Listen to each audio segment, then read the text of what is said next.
Estamos de volta e agora com o Djalma Martinhão aqui. E olha que esse intervalo aqui deu para a gente render algumas conversas aqui. Eu já quero aproveitar e contar essa informação.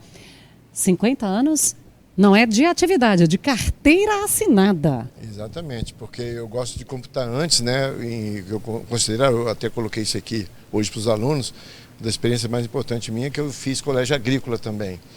Então foi onde iniciou toda essa saga da gente de trabalhar em prol do desenvolvimento da agricultura, que naquela época que eu comecei, era 66, quando eu entrei no colégio agrícola, nós não produzimos nada aqui na nossa região de Cerrados, né? E a gente dependia de tudo para se alimentar. Até ovo de galinha vem de São Paulo, para vocês terem uma noção. E eu comecei a aprender a desenvolver muita coisa. Por exemplo, o primeiro projeto de frango, de galpão, com lotes de 1000, fomos nós que fizemos. E eu tive a oportunidade de participar disso, como aluno do Colégio Agrícola, e desenvolver esse projeto.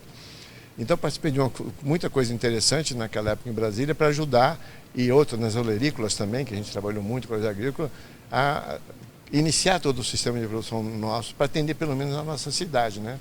Então, desde muito cedo, aos 16 anos de idade que eu entrei no Colégio Agrícola, eu participo dessa ideia, né?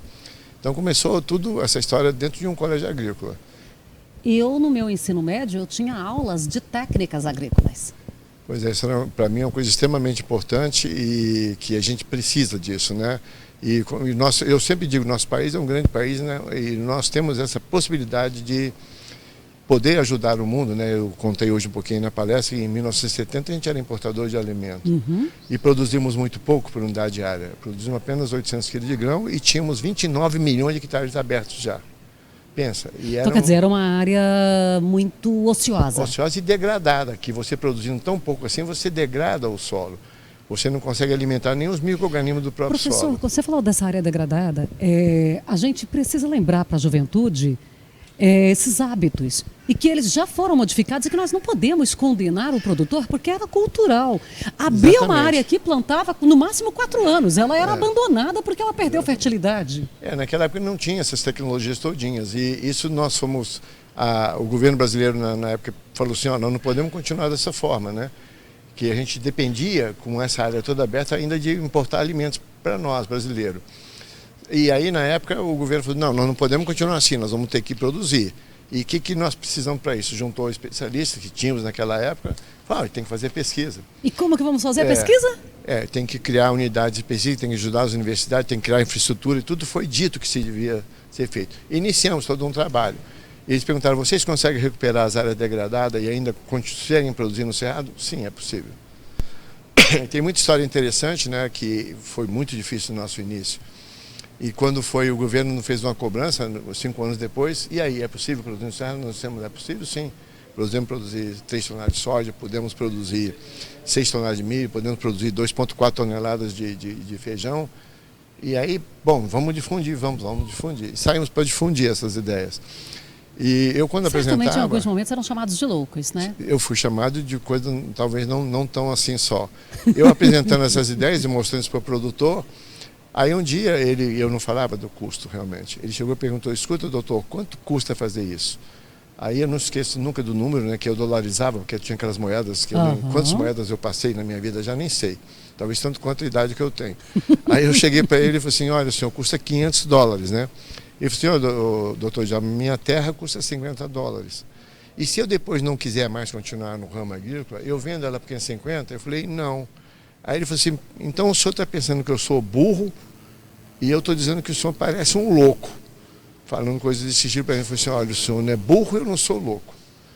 Eu entendo isso que o senhor está dizendo e isso nós vamos levar ao governo brasileiro e nós vamos buscar saídas para esse tipo de problema, de impasses. Então nós vamos ter que buscar algum subsídio, como realmente foi buscado, e o governo investiu muito, né, na época para colocar os moinhos de calcário, fábrica de fertilizantes. Houve um conjunto de melhorar a infraestrutura, o governo colocou muita força nisso. Então hoje eu não preciso fazer nada disso, hoje as terras de Cerrado valem muito mais do que os $550 o hectare, eu não preciso mais dessas coisas e hoje, você vê, tudo começou assim, e hoje nós somos responsáveis por 60% mais ou menos do que se produz de agricultura em nosso país, tanto de vegetal e animal. E a área aberta? A área aberta, você vê, nós tínhamos 29 milhões naquela época, hoje eu tenho 63 milhões. eu mais ou menos dobrei. Certo. Mas E a produção? produtividade era 800 quilos, hoje são 4 toneladas. Então, de 800 para 4.000. Eu aumentei 5 vezes. A produção total naquela época, em 1970, eu produzia 23 milhões de toneladas de grãos, hoje eu produzi 242 milhões de toneladas de grãos. Produzia quantas? Produzimos 23 milhões. E hoje 240, então foram 10 vezes. 10 vezes. Então, mas o grande ganho na área diária, simplesmente eu dobrei, mas o nosso grande ganho foi o aumento de produtividade. E podemos melhorar mais ainda, podemos crescer muito mais ainda.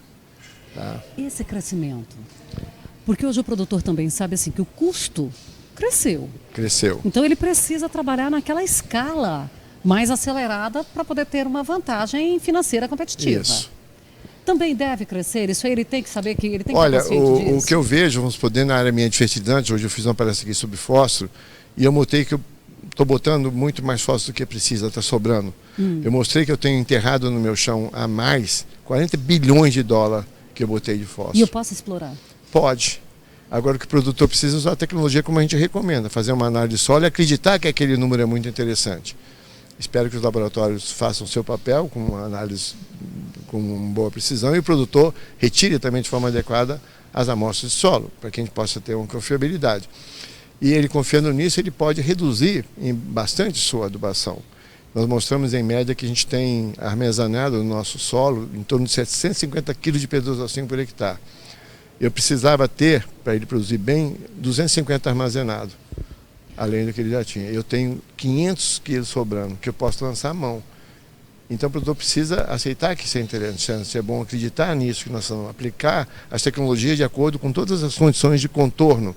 O que a gente tem, muitas vezes a gente tem a tecnologia, as pessoas vão adaptando, que chega um momento que não é mais, nem que parece se perde, não é nada.